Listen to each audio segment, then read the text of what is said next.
Am I allowed to cuss or no cussing? Yeah, you're fine. Say whatever you want. Okay. Kind of a hard thing to turn off with me. Yeah, it's all good. Yeah.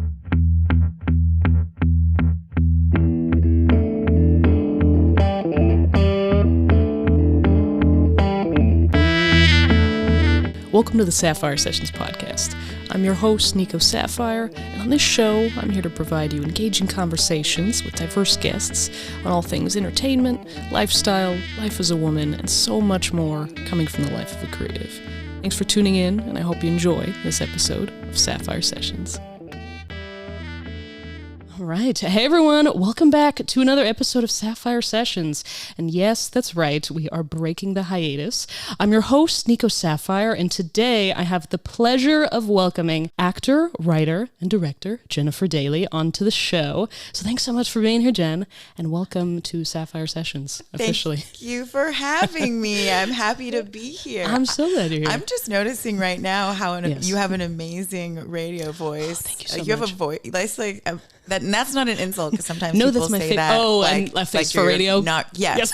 No, you're I know. beautiful. Trust me, I know. Thank but you. that voice. Oh my God. It's my favorite compliment. It is, yeah. Yeah, you're good you at so this. Really good at this. I will not be able to hold a candle, but That's all right. So just a quick reminder, also before we get into everything, Sapphire Sessions is available to listen to, not just on Spotify, but Apple Podcasts, the iHeartRadio app, Amazon Music, YouTube, and YouTube Music. So tune in anywhere you'd like. All right, let's get into it. So how are you doing? I mean, tell me, you just wrapped some sold out shows. Is that right? So tell me about them, how the shows went, what it was about. Yes, I came down to LA. I'm originally from LA. I was there my whole Yes, life, but that's right. I moved away about a year and a half to Northern California. Yeah. And I came down to LA for a month to be in my cousin's play. So my aunt is Conchata Ferrell. She passed away in 2020, but she's a famous character actress, 2.5 Men, everything from, Aaron Brockovich, Edward Scissorhands. I mean, she was just an icon. Yeah. And she wrote this play in the 70s. And it's an unfinished play. And my cousin found it after she passed.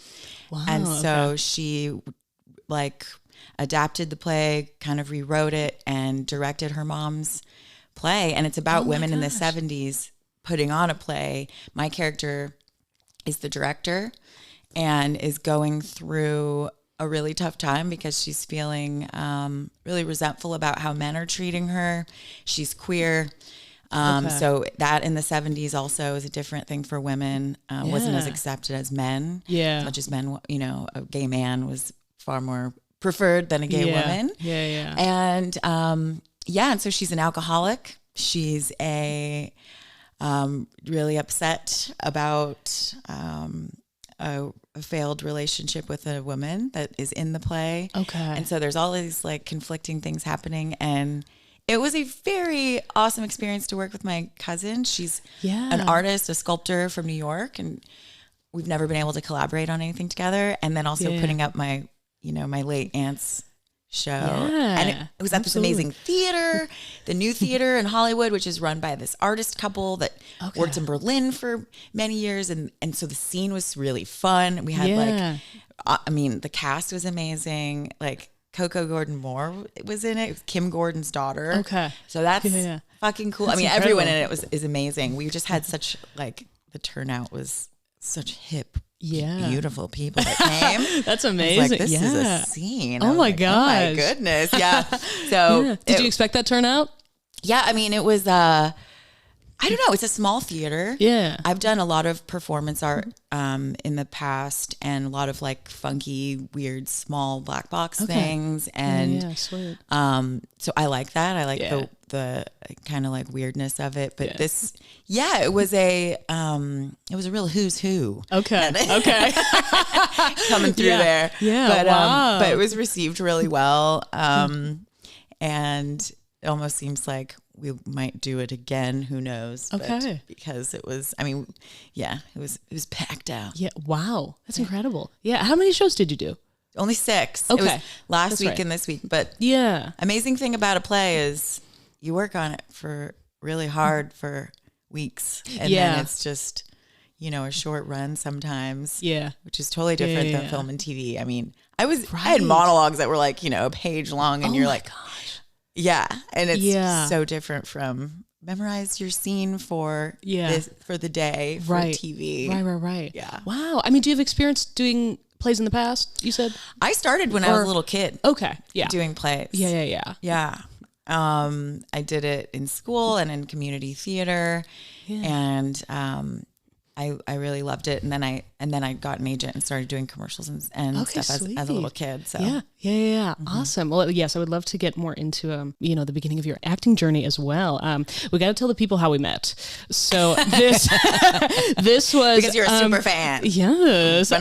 This was this January in LA, the Runarounds show, and so funny. I mean, of course, I vividly remember. I'm with my best friend. We're just rocking out to the show. I mean, we had the best time.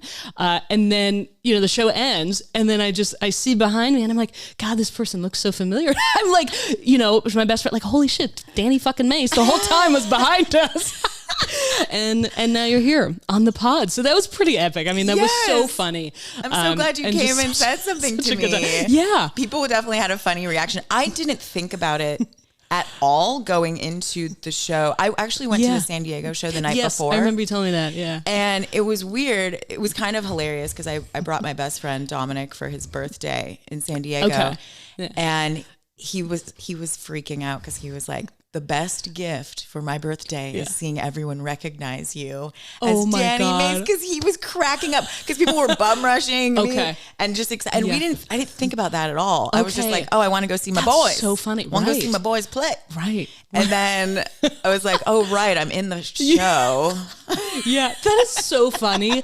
Oh my God. Do you think, was it more chaotic in the San Diego one? Yes. Okay. Well, the San Diego show is like really fun. I don't know if people are too cool in LA, probably. You think? It's a vibe. It's a vibe. But San Diego really, I think, cut loose a bit more. Yeah. But that's good. We got more time to chat. That's right. Because it was so funny. I remember I recognized you because you were like almost right behind us. And then I was still there and seeing other people recognize you too. And I was like, guys, I found her. I was the one. She's here. And yeah, I was like, I might have been one of the first to see you. Yeah. Yes. So it was I was so glad you did. Took some pride in that. That's so wild. Yeah. What a trip that must have been. And I went to the LA one because the guys were like, you got to come up. It's going to be like over 100 Amazon execs were going to be there and stuff. So I was thinking, are we getting the announcement that we get season 2? Oh shit. Okay. At that show, I was thinking I want to be there just in case. Okay. Because I was being hopeful. Yeah. Right. Yeah. Right. How wild. Oh my gosh. that was such a good time. And so, because you said you lived here for a while.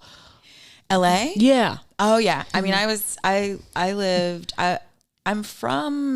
like a 4th generation Angelino, actually. Okay. So like my great like oh my gosh, are from Los Angeles. Okay. Amazing. My grandma was, a waitress in Hollywood her whole life. And, and I went to school. I went to UC San Diego. But then after that, I mean, I was living in Silver Lake and Echo Park for many, many years. Okay. Yeah. Yeah. Nice. How'd you like it there? What did you do? I was a party monster. Yeah. Oh my God. Yes. Okay. That was my life. I also, I mean, I had an amazing time. I did all kinds of different things, but with acting, I was doing a lot of, before COVID, I had several years where I was working with artist Paul McCarthy and a performance artist with him, doing tons of crazy like experimental films, and that experience was amazing because I love him so much. And then writing my own films, directing shorts and music videos and things like that. And when COVID happened, it was like I just felt I was so derailed. Yeah. I was so wildly derailed. Yeah. I was like, I ended up just to give you an idea of where, I don't want to mess up your question, but all good. When the Runarounds happened, that was such a blessing for me because post-COVID for me was really hard. I ended up in like a 2-year-long domestic violence relationship. Okay. Mm-hmm. And was coping with alcohol and just having a really tough time. I had to do a lot of a lot of therapy and a lot of like healing for that whole situation, because it was really, really hard. And 3 months after going sober, I got the audition for the Runarounds. Okay. Yes. And I had like just turned my life around to like, I mean, I was in all these women's like groups for support for what I had gone through. And then I was, it was completely changing my life. And I felt like it was a God shot because I got this audition. I had a shitty agent that didn't get me anything out of Tennessee, randomly got this one really good audition. Yeah. And I was like, holy shit. When I read it, I was like, this is me. Okay. Yeah. Because finally my history in punk rock and just being a total piece of shit, finally it could pay off because I know everything about punk. And I was like, it was like, you know, that's who Danny Mace is. And she has a, you know, but it was really beautiful too, because she's an entrepreneur and a badass. And I was like, oh, those are the things I need to lean into again, because I had come from being kind of broken. Yeah. And so when I got that, I was like, oh, this is it. This is me. Yeah. And I think Jonas probably first fell in love with the mullet. I think that's why I got, but he basically was like, everything you are, that's the character, be that. That's so awesome. And even when I got the role, it was like, what you're wearing, wear that. And I was like, gosh. What? But it was so empowering, because I had felt like for a while, like, oh, I don't know if I could do this anymore, because I had been so, you know, just on a different path that was really tragic. Yeah. And then I got that. And that's incredible. Led to so many other things, and just getting my confidence back. Yeah. And it was really significant for me. Just oh my gosh. That, I think that's such a big, you know, part of the industry. I mean, I'm just starting out this year, you know, but it's there's so much of that, you know, and the inconsistencies and the ups and downs. And it's just a lot of, you know, sometimes like stagnancy, you know, and you don't know your next thing, right? Or you don't know when it's going to come, or if it's going to come, right? And that's such a beautiful moment to kind of have with that. Yeah, and it's incredible because every day can bring a new surprise. Yeah. Like you never know if tomorrow's what's gonna happen, right? Yeah. Which is also scary for people that are just waiting for something to happen tomorrow, because it's unreliable. Right. So it's a little bit, it's dicey, but it's also exciting, because it just takes, as we know, reaching out to someone and saying, hi, come be on my podcast, or hi, like I want to talk to you about this script I wrote. Will you do this? Or it's just such a, it's really like in your hands to just open up and connect with people. And that's how the new little pathways begin. And I think it's a magical wonderful thing being an artist like this, because you can just, it could go anywhere. That's so true. Yeah. Endless possibilities. Walk out your door and you're like, what the hell's going to happen? Right. Yeah, absolutely. Oh my gosh. So just to give a little context too for the listeners and for those who don't know, of course. So Jen played Danny Mace, which we've talked about in the Runarounds, on Amazon Prime, the badass big time music label exec, who of course becomes a very prominent part in the band's success later on in the show. And as you know, I mean, this show quickly became one of my favorites and one of my favorite albums. After it came out in September, last September, 2025.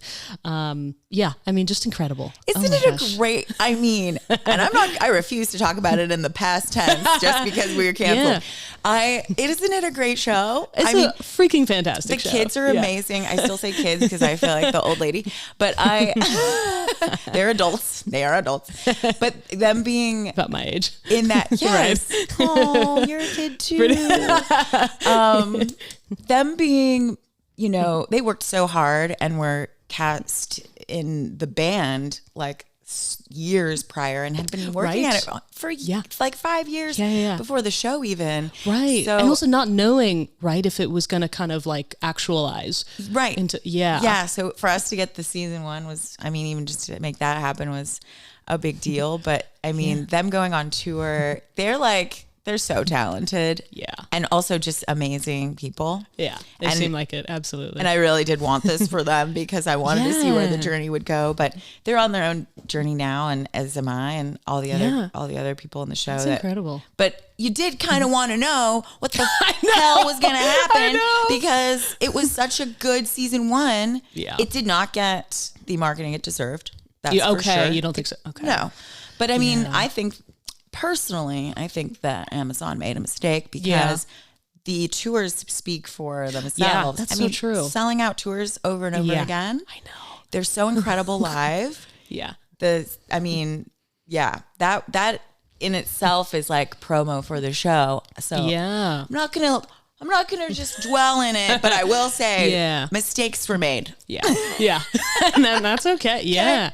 Yeah. That's on period. And also like I was gonna be probably a series regular. So right. Just a little salty. So there's some issues there. About but it's led to all kinds of wonderful things. Yeah. So. I know. I mean all the recognition too for them and the music. I mean, oh my gosh, yeah. Incredible. I know. And they're like probably still playing. They're probably playing right now somewhere as we speak. Yeah. Oh my gosh. Incredible. So I love that. I mean, you did talk about already sort of what it was like getting the part and auditioning. And I love that. It's funny because I was going to ask you too, if you really were feeling like, as you said, that part was made for you, which I think is freaking awesome and such a, I mean, blessing to come across also a character that you can really put so much of yourself into it already. Yeah. So what do you feel like also, because you did say you feel like you share a lot of her Danny's characteristics too, would you say in your real life? Well, yeah. I mean, I always wanted to, her character starts a label when she's in college, right? And I always wanted to do that. But when I was in college, all of my friends were musicians. Okay. And I grew up, I mean, I got into punk rock when I was probably like 12 or 13 because I was very dissatisfied with the Christian life I was forced into, oppressive Christianity and kind of right-wing family stuff that I just did not, I knew it was wrong and I hated it. And then I discovered punk and I was like, oh, these are my this people. Is my, yes. And you can, and being weird is actually great and celebrated. Yeah. And, you know, it was just a fuck you to any kind of oppressive, government, religion, everything. Right and I was living in an oppressive household. So I felt so like, oh man, like liberated by that. So, and also I had, a mom who was so angry with me for being punk and all that. Okay. So getting this show was extra funny because I'd be like, finally paid off, Mom. Take a look. Oh my gosh. Booked something that was based on me knowing about punk. So, but yeah, it was really fun because I could, I actually got one of my oldest friends, one of my oldest music friends, the band Waves. Okay. That is from San Diego. Yeah. My friend Nate and Nathan Williams, I got him on the show. Okay. So you know when Bez is auditioning? Yeah. And he's playing the drums for the band. And and Danny's there. Yes. That actual band that was playing is Waves. Oh my God. Okay. And so, yes. So the writer, the showrunner writer on the show was like a super fan of Waves. Okay. And was like, do you actually know them? And I was like, God. Yes. He's like, can you get them on the show? And I'm like, absolutely. Yeah. Looped them in. And like within, I don't know, like a week or two or something, they were like, he's coming out. So they became Lost Teen on the show. Oh my God. So I got to play my friend's manager. Yeah. Even though he's much more famous than I am because he's in a famous band. But how cool. It was really neat. Oh my gosh. That's incredible. Yeah. I love that. Just pulling in my friends, but all these things are just I honestly learning. I know there was all these fun little Easter eggs that we could have little crossovers. We could have seen more of this. I know because Lost Teen would have been back too because I managed them and stuff. But it's I grew up with so many of my friends being in music. I always wanted to be a musician. I sang. Okay, I sang on like friends' tracks and stuff. Sweet. But I'm like. The people I respect the most are probably musicians. Okay. It's very difficult for me. I've tried guitar and it is hard. And it's the thing I like enjoy the most probably. Yeah. Is that's music awesome. and know the most about. Yeah. I mean, it's certainly helped with this role, Danny Mace being the big time music exec. Yeah. And fun for me because I love people who are good at playing music and just being in that was really nice. I love that. So tell me also more about the filming process and, maybe some of your favorite memories from actually filming the show, what that was all like. Oh my gosh. Actually filming the show. Yeah, I'm like, okay, let's think back here. it was always such a fun set. Yeah. That was the thing. I mean, Jonas really made it an environment where people could give feedback. Like we could be collaborative. Okay. I could be like, what about this? And he really the script was written so well, but he let people kind of fly off the handle with what they wanted to do. Yeah. And that was really fun. That's great. Learning that when I got there, they had been at it for so long already. Yeah. And I got thrown in. Okay. And didn't come in until I think episode 3. Mm-hmm. And so they had already built this family dynamic and I got thrown into it. So at first I was like, it was like scary and I hadn't worked in so long. I hadn't done anything. Right. Okay. And so I was like, oh my God, can I do this? And it was such a beautiful experience because everyone was so awesome. And I wanted to keep it going mostly because I love them also working with them so much. Yeah. And it was like, it was really a collaborative, fun, positive work environment. And, like the casting director, the Finn Cannons, who have brought me auditions like since then, they're just a wonderful, it's like if once you know them, you're in the family. Yeah. And they had been working with Jonas, the creator, since he was young. And so everyone that worked on set, they brought in young people that were family friends to work on the set, to crew. Okay. And so everybody was like buddies. Yeah. And you don't see that a lot in Hollywood. Yeah. It is because it's a small world, so people end up knowing each other. Right. But for me, it was really wonderful because I had come from like some weird toxic work environments, toxic manager relationships, different things like that. And so going to North Carolina and where there is a different vibe, there's a warmth that I was like, oh, this is nice. And everybody was family. And it was like kind of exactly what I needed at the time. Yeah. Going into something feeling like uncertain about myself. And so it was really positive, lovely experience. That's incredible. I'm sure a different vibe from here. Oh my gosh. Yeah. Yeah. I'm like, I want to keep working with these people over there. Yeah. Oh my gosh. That's fantastic. Yeah. It's interesting. Because I was telling you, I just started out and I've got a couple verticals under my belt now. Okay. And that's also, it made me think of that too, because that's, I feel like such a smaller, also kind of little world too, sort of just the vertical world. I don't even know much about it. I've seen that. I was going to ask. I've known a couple people where it's popping up. Who's watching these things? So there are now specific apps and platforms, streaming platforms specifically for these verticals. And so they're not like, the bigger network streaming apps anymore. People are watching them? It's really interesting. Yeah. The whole industry is kind of popping off. It's really, really fascinating. Yeah. And I just sort of fell into that.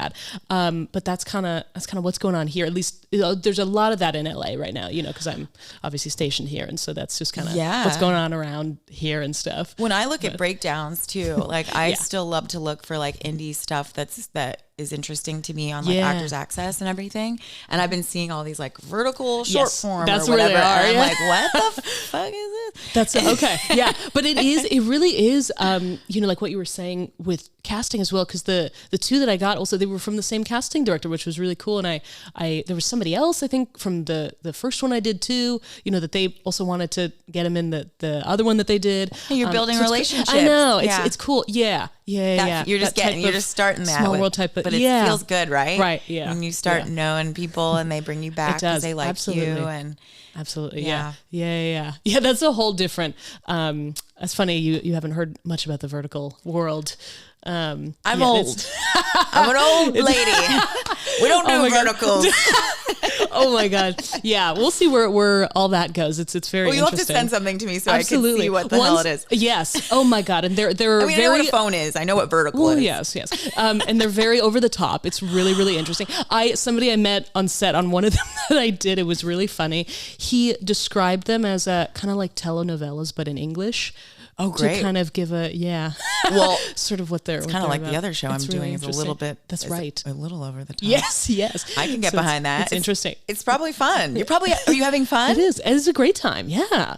Oh my gosh. Yeah. So I've been doing these little day player roles so far. So I hope to, Is it mostly non-union? Yes. Okay. I think they all are. Yeah. Okay. All the ones I've seen so far. Okay. I'm just I'm trying to just understand. I'm gonna have to look it up. You'll have to tell me what these platforms are. Yeah. Oh my gosh. All of them pretty much are on Actors Access. But yeah, and there's separate now platforms just for these little verts, like mini dramas. You're essentially, the future, so Nico. Really, you're the future. Guess so. I'm looking at it. Yeah. Teach me your ways. Oh my gosh. I'm just learning about saying period all the time. So you got to teach me up. Everyone's like, period. No, it was my cast in the play, and everyone uses all this new cool lingo, and I'm like, now I'm having, so I just started on period. So now I know about verticals. So you just started saying period. I'm not. I don't think. Or you're not there. I know about it now. So now I know about verticals. That's so funny. No, you seem like you're with it though. You seem like you're with all the new stuff. I'm cool. Come on. I'm fucking cool. All right. That's so funny. Oh my gosh. Oh man. Hey, I'm your host Nico Sapphire, and you're listening to Sapphire Sessions, providing you with engaging conversations with diverse guests coming from the life of a creative. Thanks for listening, and I hope you enjoy this episode of Sapphire Sessions. So also, it's funny, something else I've been learning about as I started acting class this year as well, is a typecast, right? So I would love to ask, what do you feel, how would you feel you would describe yours, or just roles that you generally like to play? This is a fun conversation. Yes.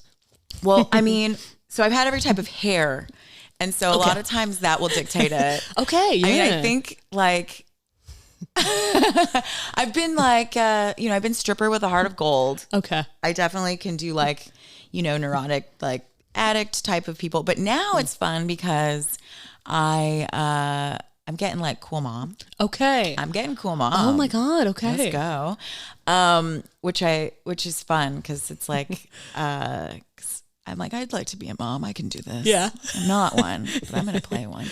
Yeah. But I think like, I do feel like I can be pretty versatile. Yeah. I think like, it's not just like edgy person anymore. I mean, I did so many things. I play like in my weird things that I make at home. Yeah. I play like little kids. Okay. Which is creepy, but like very interesting. I have this character that I do. Yeah. Like Simon, like the sound like that. Okay. And so I do these weird, I do a lot of characters, a lot of voices. So I have the ability to do whatever. Yeah. But I think like, I enjoy goofy, and I enjoy comedy and all that, but I definitely am really good at fucked up drama shit. Okay. So and dark stuff. Yeah. So I kind of run the gamut. Yeah. Why not? Yeah. That's great. Yeah. If you have anything that's just like really neurotic and emotional, like, that's. But those things wear on you. Yeah, I'm sure. In my old age, I'm like, God. damn, like I know. It's tough because you take it on. Yeah, you take on those roles. Yeah, and I mean, like the character I just played for a play was like I was living in it for a month, and it's interesting how that like I was being, there was a lot of stuff I was pulling from my old self because she's a very upset alcoholic. So there's a lot of that was, you're living in it. So you got to be mindful when in your acting career about what it is you want to, how you want to spend your time. Yeah, that's a great point. Yeah, I mean, with roles that you've done, as you said, that you feel you can sort of find a connection. I mean, how do you like sometimes find that connection within yourself to really like kind of immerse yourself into a character, or if there's something that you don't relate to a lot, how do you find that connection with the character? Yeah, you find, I mean, I feel like I can relate to, I feel pretty like empathetic to most types of people. I think I can find a way to relate and connect and understand pretty easily with any type of person. I mean, honestly, the thing I probably was like, oh shit, was the TV show I just did, Hunting Wives. Yeah. But because I was like, oh damn, I have to play a Republican who like talk shit on like that's leftists, and I was like, ew. But no, I mean, but that's fun. That's fun. But I was like, cannot relate. But that's funny.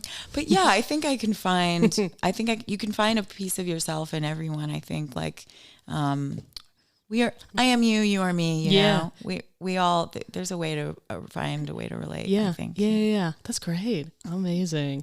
So I would love to ask you about your short that you directed on YouTube. So you directed and starred in the short on YouTube, Sweet Dreams, Baby Girl. About the two best friends who take their dog to Tijuana, where everything goes horribly wrong. Which really, I mean, it was a great watch. And as you said in the description, everything that could go wrong did in this. And so I would love to ask just what was the inspiration behind it, and all of that. I love talking about this. Thank you for watching. Yes, that. Of course. It's near and dear to my heart because my best friend Dominic, my real life best friend, the guy who's in it. Okay.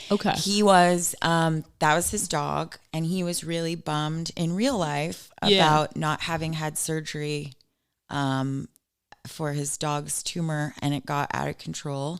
And what he had wanted to do was go to TJ to get surgery so she would be okay. And he waited kind of too long, and then it was like too complicated of a surgery and whatnot. And it was hard because he had to, I saw his distress and his pain about it, and he knew he was going to lose his dog soon. And it was his best friend, Mordecai. Yeah. And when I lived with him for a period, and I got to live with Mordecai too, and I was very close with her, and she was a really special dog.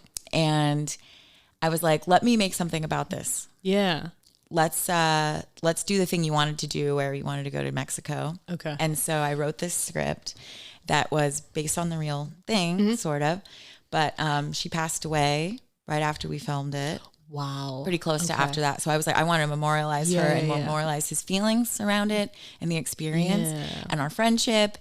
And a lot of times, I mean, we used real shit in that about our relationship, about like it being kind of complicated and him having to like, save me all the time because I was reckless and things like that. And and now it's been cool because he and I have been working on the feature script that kind of is the follow-up to that short of like what has happened in the last 2 years with our relationship, which covers a lot of real life stuff. Again, I pull from real life for everything. So I'm sorry to everyone who knows me because they're going to be in my shit.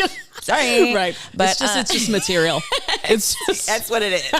And so I'm not ragging on anybody. I like to be truthful, but it feels like, really more connected to the real emotion if you can pull from that, if it's something so his relationship, he and Dominic and I lived together in LA during COVID in 2021. I decided to help a friend, and it ended up becoming a really fucked up relationship, and that was the 2 years of domestic violence and kind of just a horror show. And it really messed up our friendship because I mean, he moved out of our place, all these things that we're now dealing with in this new script. Okay. That is what has happened after Sweet Dreams Baby Girl, basically. And it goes through, I mean, it's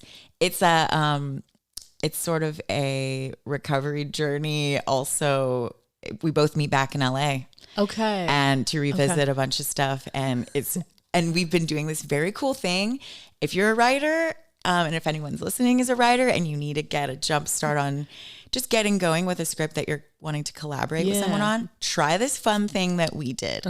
And I wrote a few pages, emailed it to him, and he wrote a few pages. We kind of talked ahead. We just traded it back and forth, and we're in that process right now. But we did that because there's something amazing about I'll dwell on things and really like it can't. You're doing anything that you're doing, you're feeling like, oh, I should be writing. Oh, I should be doing this or whatever. Well, the cool thing about doing this is you write a few pages and then you can let it go for a while. And work on something else. Because now my friend's working on it. And then I don't know what my friend's going to come back with. And he's excited to get my pages because like he doesn't know what I just did.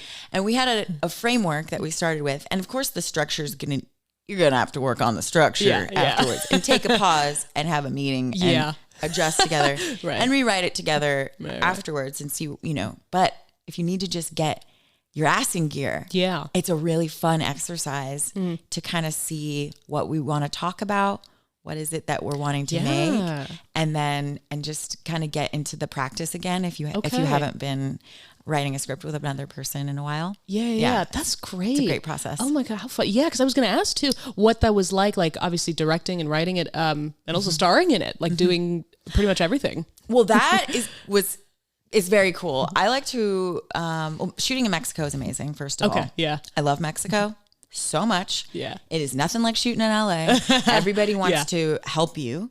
I hired, one of the, Mexican guys that's playing like the guy that I make out with, and all that in the short, from like the bar or the club. Yes. And I hired him. I think I found him on Craigslist. Yes. Oh my God. He lives in Mexico. Okay. He was an actor. Okay. And so I hired him to also be our translator and come around with us. And so when we'd go into like the club, he went in and talked to them for me and explained what was going on. Gosh. Okay. And they were all excited. Like the club DJ guy was like, saying in Spanish, like, we've got Hollywood stars here tonight. No way. And they sent over drinks for us, like a bottle. And everyone was there to help us. Yeah. And let us shoot wherever we wanted. That's great. And it was that ain't like here. You got fucking film LA with where's your permit? You're right.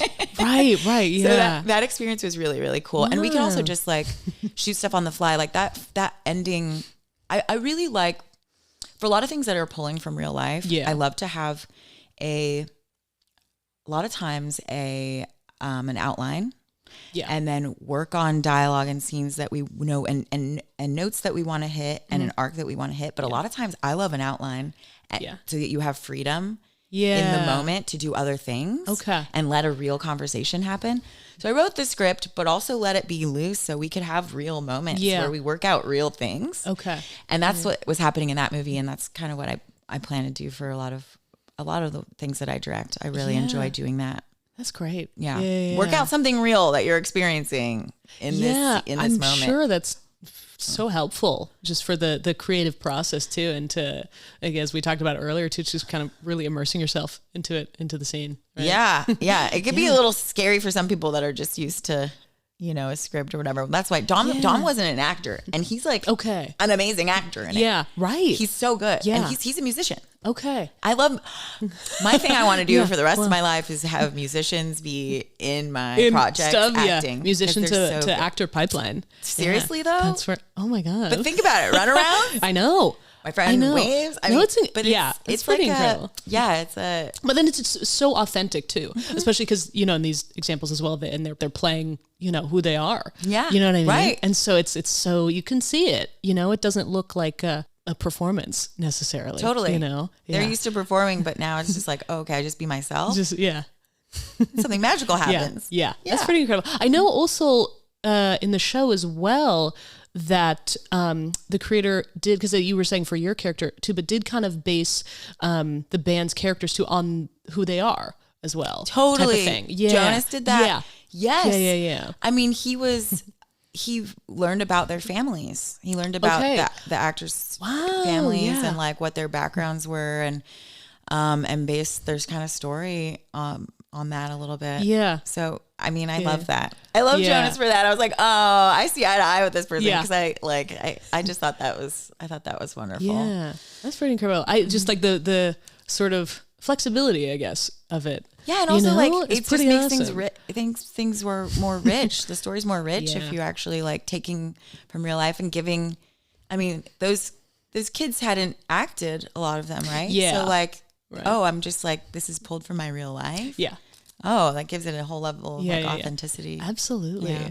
I know. That's what I have been noticing too, just as I'm kind of looking for things and, submitting to roles and applying and whatnot, like trying to also find ones that would be a good fit. And, it would be cool to sort of have that sort of a connection to it or something I can pull from. Yeah. And do you have roles certain ones that you would really want to play? I would really want to play. Would you ask me that? Or like, oh my gosh. What's your vibe? Good question.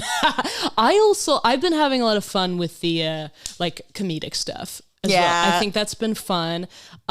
Something funny that I thought of a while ago. Have you seen the show New Girl? Of course. Okay. You know, Schmidt. Yes. I feel like I would be a Schmidt. You want to be like, a Schmidt? I feel like his whole vibe, I feel like, yeah. And he's Jewish too. And I'm like, oh my God, cool. This is so good. But he's like a goof, you know, but he's also very like suave. You know what I mean? You're like, I know that feeling. You know? Where you're like, I'm a goofball, but like, and so, yeah. You know, I can but like get with hot. it. Yeah. I love it. Yeah. I think that is your vibe. That's such a, that is your vibe, Nico. I was like thinking, it's so funny because in one of my acting classes, the teacher had asked us that and I didn't think of it the day of. And then like 2 days later, and I'm talking to one of my friends from the class. I was like, oh, damn, like I should have said that. Schmidt. I know, because that's kind of, and I'm like figuring it out still, you know what I mean? And thinking about it. You're young. But yeah. And it's going to change. It's going to evolve, you know. Yeah, but it's actually really helpful to know those things because because that's what casting directors, and if you're looking for agents and stuff, I mean, that's what they want to it sucks to boil ourselves down to like, you know, this is my type, like, but it's helpful. You can be able to pitch yourself. Absolutely. Yeah.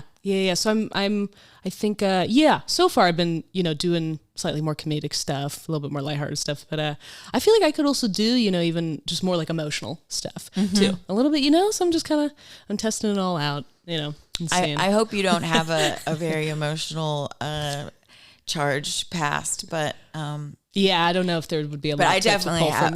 Mine is there's plenty. Yeah, there's that. So, but you can. I believe in you. Thank you so much. I just kind of like goofing in front of the camera. You know what I mean? And the things I've done that I've played so far. Well, the one of the first few things I booked was like a YouTube skit. You know, so it was a more like improv vibe. Yeah. And then the other.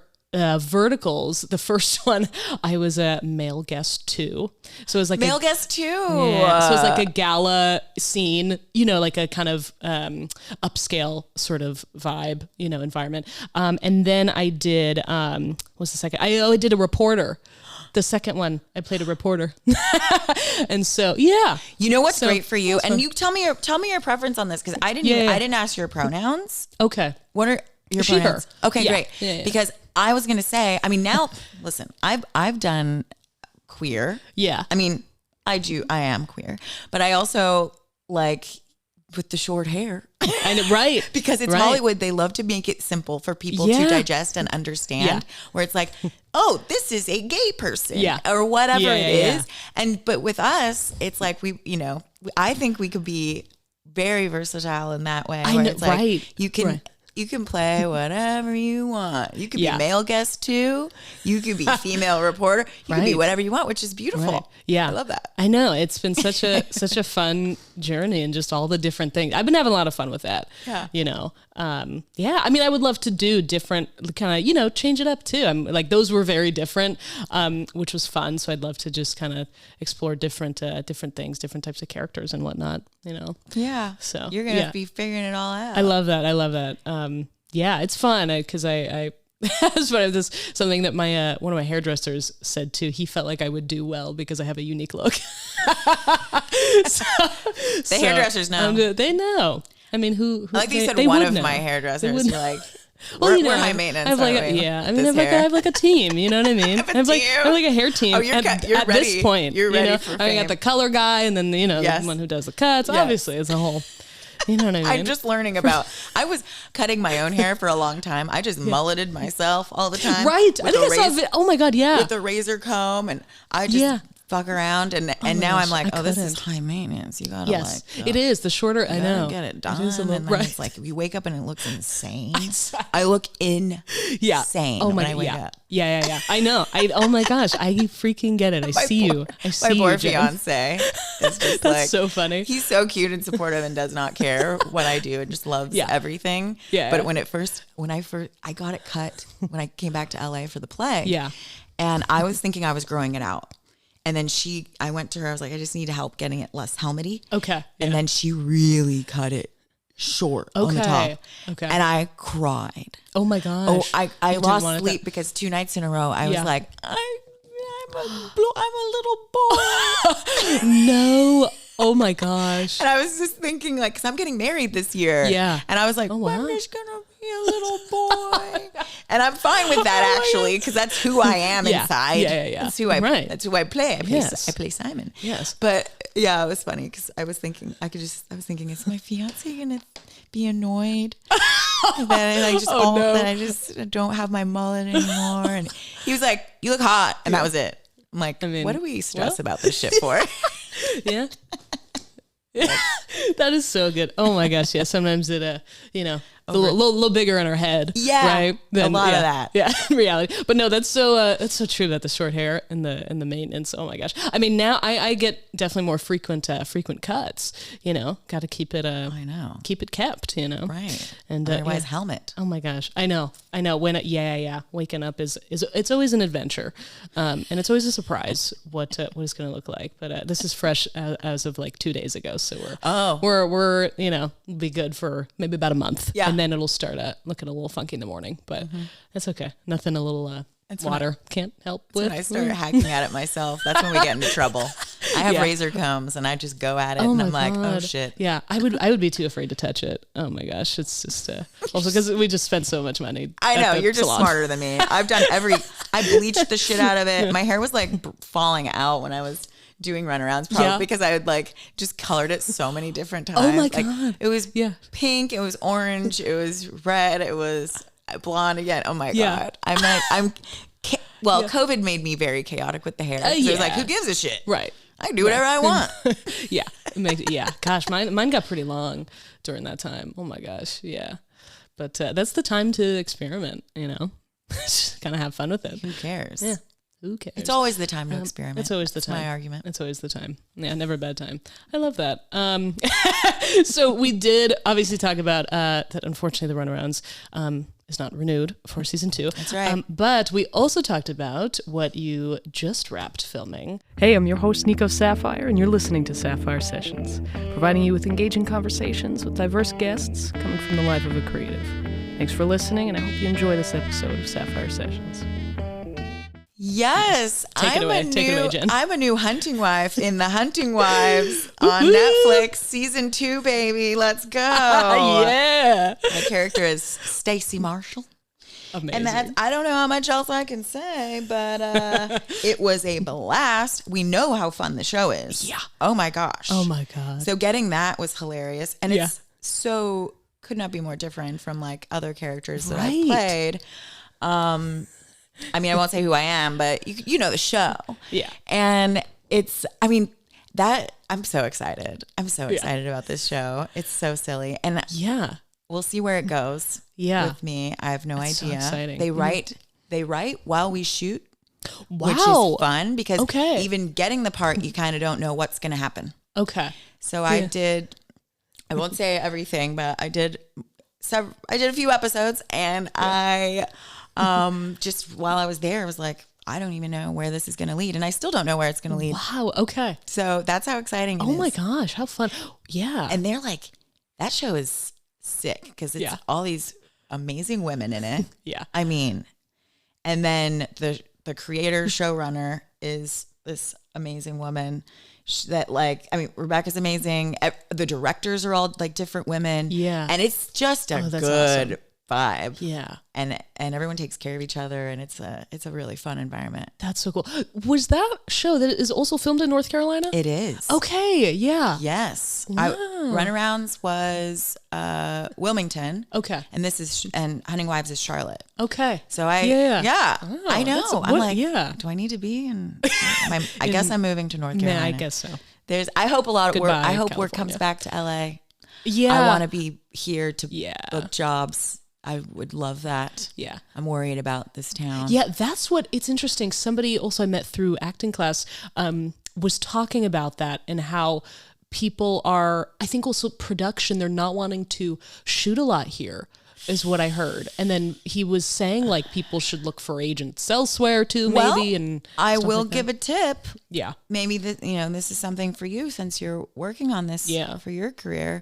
But when I guess it was when I got the Runarounds, I got it from that very small boutique agency that I got that audition out of Nashville, an agent in Nashville. Okay. And then I since have moved to Formation which is a really great agency, super established out of Atlanta. Okay. And then they were getting me all the auditions for the shows that are shooting in the South. And that is like, you know, they'll be shooting. It's interesting. So a big show like Hunting Wives, the series regulars, a lot of times, you know, they're booking out of LA or New York, but big guest stars, even co-stars, all that, they'll be booking like out of the South or wherever they're shooting. Okay. So it behooves you to consider that. Yeah. Cause then I got my amazing manager after getting, it's Michael at Luber Rockland, but I got, you know, it's just been this wonderful little journey of stepping stones of like, then I got with my Atlanta agent, Jacqueline, who's amazing. And then met Michael, my manager, through her. Okay. So now they are like a team, and he's in LA. Yeah. So now I'm, you know, getting to see all the different things, but it's a strange world because all your auditions are over Zoom. Right. And right. Some directors are going to want to meet you in person once you're at the point of like, you know, you're pinned for it or whatever. Okay. But yeah, I've just been doing Zoom, and I live in NorCal now. Yeah. You could do it from anywhere. Just know that you're going to travel. Okay. But even if you live in LA, you're probably going to travel for work. Yeah. Yeah. That is so interesting. I never would have thought that you can, you know, and just be here too or wherever, and have like agents not in other here. places. Yeah. That is really, so many really things are shooting in Canada. People have reps in Canada. Wow. I mean, it's all over the place, and it's really hard to know like where to live. Yeah. You know? Yeah. That is interesting. I mean, of course, there's no place like here, like LA, but I love it. It's interesting. Because that's always where, and the whole world would talk about like, that's where you need to be for this industry. And that's why it's so sad that it's not really happening. Why do you think that things are changing just in LA? It's a money thing. Okay. I mean, it's a lot of, it's funny. I just did a casting director workshop where the casting director said, there's not a lot of auditions. And we're like, well, there's so much. Yeah. So much out there, right? TV shows and movies, there's so much. But really, there's not auditions for us because the main characters are going to be offers only. Yeah. Because it's stars. Right. Then the people who are that are going to be guest stars or, you know, recurring or whatever are a lot of times like I said, they're booking out of different places. Okay. Yeah. Where they're filming. And the reason why they're not filming everything here, it's a money thing. Yeah. And unfortunately, there was just a lot of years of making it hard to film here. And so then when things bottomed out post-COVID and then, you know, all the unfortunate things of fires and strikes and all that stuff has really like left a mark. And there were so many incentives to shoot in other places. Okay. Yeah. And those places have built up and shown that they can film there. And, and then... Yeah, I mean it's stuff in other countries too. That is so interesting. Yeah, it's all over the place. But they're working on getting it back here. I would love to just. That's good. Yeah, I would love to have a show that shoots here. And just be back here to work. And stuff. Because most of your recent stuff has not been here. No. Yeah, and I'm figuring out where I play. And that was great to come back for that. But yeah, I mean, LA is such a special place, and I'm worried it's going to be like Detroit or some shit. Oh gosh, you know what I mean? Because it's economically, it's not getting any cheaper to live here. Right. It's getting more and more expensive, and there's an economic problem. Yeah. So, but that's what happens when it's just billionaires that own everything. Right. It's problematic. Right. It's problematic because we have a working class that we need to care for. Yeah. It needs to be making a living wage. Yeah. It needs to have health care. So. It's It's a tough world we're in right now. Hopefully Hollywood can get back up there. Hopefully our whole country can get back up there. Jeez. Yeah. I know. It's troublesome. I know. Yeah. Kind of in the dumps. This is why I am grateful for the opportunities that I have. Even just getting an audition, I'm like, thank you, God. Right. I mean, it is just what a blessing because I know what it's like to not work. Yeah. And I know what it's like to be doing really well and then not get anything and not know what your next step is going to be. Yeah. And I'm just grateful for all of it, honestly. Yeah. Yeah. That's awesome. Yeah. I know. I love getting some C-mail in my inbox. Oh, we love C-mail. We love it. We love that C-mail. Yes. Oh my God. Yeah. It's so fun too. And unexpected, just everything. Also, since I've just been starting to get a whole handful of auditions here and there. You know what I mean? It's been really exciting. Good. Yeah. Cool. Oh my gosh. Gotta get you an agent. So I know. That's the next. Yeah. At some point. Yeah. Hopefully. Yeah. And that's why I'm here, huh? yeah. All right. I'll see what I can do. All right. That's really why I called her here, everybody. Hey, that's what we do in this town. Just kidding. That's how it works. You're like, well, yeah. everything's transactional.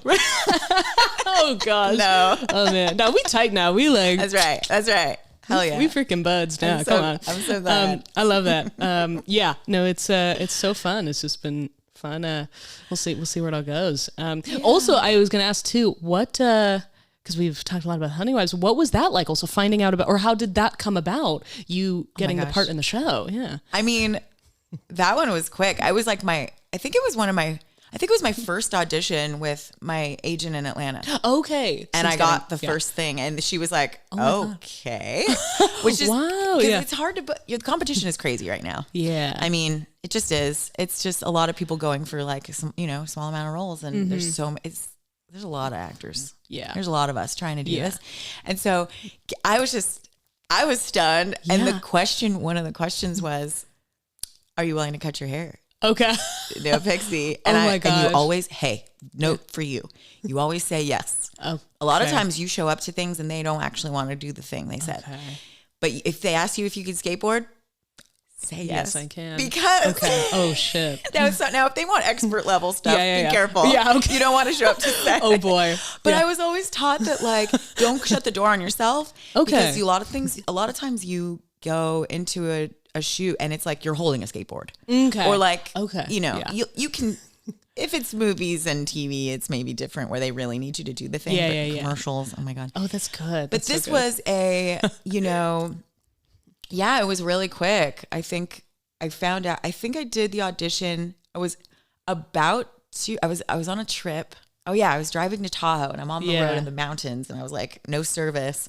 And I got a message from my agent that said, you need to retape and do something differently or whatever. I was like, shit. Oh my God. Okay. And and then I got a call back. Never mind. Yeah. You got it.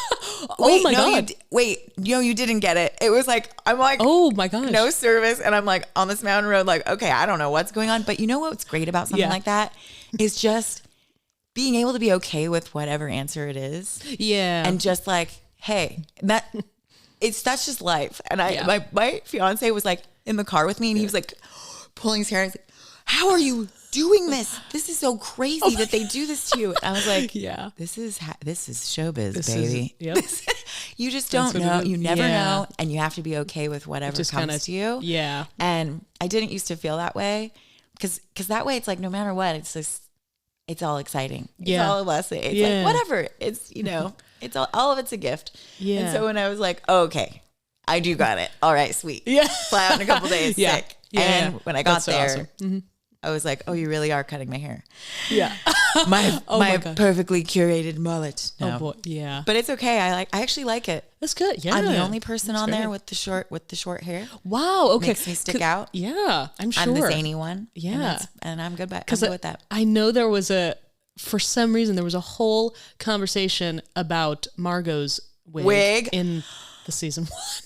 Girl, so I think that's so. And wigs became a thing. Yeah. I walked into a lot of talk about wigs. Oh my gosh. Everyone was like, the wigs, they're better this season. Like it was so much. There's like an entire Reddit dedicated to the fucking wigs. Yeah. I don't know. That's nuts. I didn't even know. I knew they were bad, but I didn't care. Yeah, right. But everybody really noticed that. Apparently, it's so funny because after watching the first season, it wasn't something that I like just clocked, until I saw people talking about it and just would not. And then you're like, oh, I guess they are bad. Right. Because I think I watched the first season twice. So then, I really, pausing at certain points. Yes. Yeah, a little rewind. Yes. You know all the play parts. It back. All the sexy parts. Yeah. Okay. Oh my gosh. I know. Well, just you wait for season 2. Oh my gosh. Goddamn. It does not let up. That's great. You're gonna love it. That's great. Mm-hmm. For all the listeners, you know who you are. I'm not naked yet. Let's see. In this season. Let's see. We'll see what happens. I'm pushing for it. Yeah. I'm not scared. Try to give the people what they want. Yes, I was just gonna say, I'm sure. Oh my gosh, that's the promo for the next one. Get Jen naked for the next one. Now listen, if Reddit can take, if after season 2, when people see it, if they can take to the Reddit and whatever, just the internet fans go nuts and be like, we need to see Stacey. We need to see all of Stacey. We need to know Stacey more. Yes. That's fine by me. My gosh, that's actually such a because I feel like I could so see that a little like just kind of moment of you and Margot. Oh my god. I love her in real life. So, I mean, they're just so wonderful to work with. So I'm like, yeah, that's pretty incredible. Let's have some fun. Yeah. Mm-hmm. Let's see. Mm-hmm. What else? We covered so much. We did. Did we do it all? Trying to think. I think we did so much. I'm so proud of you. Thank you so much. You're such a good podcaster. Oh my gosh. Thanks so much. Okay, actually, there is a couple like little fun ending questions. This is actually one that I was thinking of earlier. What would you say is the most and least LA thing about you? I wanted to ask you that. Oh my gosh. Most LA thing about me and least LA thing about me. Well, the least LA thing about me is that I'm actually a native, because everyone's always like, what? That's so true. I mean, I'm like, I was born in East LA. Yeah. And I'm like, grew up several generations. That's probably, everyone's so shocked by that. I'm like, what? Yeah. So that might be like the little unicorn moment. Yeah, that's pretty funny. Most LA thing is just that, like, well, a lot has changed in just a year. Like everything's shutting. I mean, so many businesses and everything has changed. Yeah. But I was like the mayor of Silver Lake for a while, where it was like, I would be your tour guide. I could just be anything. Oh, that's anybody could hit me up and I'd be like, this happy hour. I knew every happy hour, every deal, every fucking place you needed to visit on what day, right? Who's doing that? Who's DJing this place at this night? What, where you need to go to see music, which hikes. I'm really big into hiking. Yes. I love on your story. Oh, yes. And I love my lizards. I know where to find the best lizards and that's snakes. Crazy. Always on some mountain. I love a mountain. But I mean, LA is really, really beautiful especially from a distance. Yeah. So I like to send people up to Griffith, because you're in the streets, you're seeing the shit. Yeah. And then you got to look at it from far away and really take it in, because it's a gorgeous place. Incredible. But I make a good tour guide. That's great. Mm-hmm. Oh my God. It's funny. I would say that is probably the least LA thing about me, because I am not a hiker at all. And it's crazy. Everybody I know, I'm like the only one. Oh. I'm like the only one. Yeah. But I grew up here. Like I am totally a native. That's so cool. But I feel like go us. Yes, I know, right? Also, you grew up in you're not in the streets, right? All right. This is beautiful. Yeah, I like that. I got to visit you here. Yeah, no, it's a great place to be. And next visit, you're hiking with me. So podcast from the hike. You're gonna be the one maybe to get me on the mountain. Podcast from the hike while we hike, so we can hear how out of breath you are. That's insane. I would be like on the floor. And I wouldn't even be like, hey guys. I've got a joke that I have like a podcast where every episode is a different podcast concept, because I have so many podcast concepts where it's like insane. And so like, this one is going to be, it's just a different. Yeah. That's fun every time. Though. Yeah. And why not? But I'm definitely going to work in this like podcast while you hike, just to shred and put everyone to shame. I'm like trying to imagine that happening. But you know what it makes me think of? Those kind of like street interviews type of style. Why not? Because we can't really bring that on them, But yeah, we could do it. We could be on the go. I would need a video component though, just to see how bonkers the whole thing looks. Right. That would be something. Mm-hmm. Wow. Next time. I'm going to work on that. Really visualizing that. Mm-hmm. Okay. So that's where you will see us both next time. You see us together, I fear. But everything else, almost everything else about me, though, is pretty LA. You know what I mean? I'm in entertainment. It's just like, but that I would say that is my one thing. And it's just pretty funny, because almost everybody else I know loves to hike. You got a cool white Mustang. Yeah. I can see you rolling. We should be rolling down Hollywood Boulevard. Another podcast. Oh my gosh. Another one here. Take it on the road. Another one there. Yeah. we'll see what happens, I guess. Okay, so last question, just to kind of close out the episode, I would love to ask if you have any advice for, aspiring actors or just young creatives, right? Like myself. How do we make ourselves known in this space? How do you make yourselves known?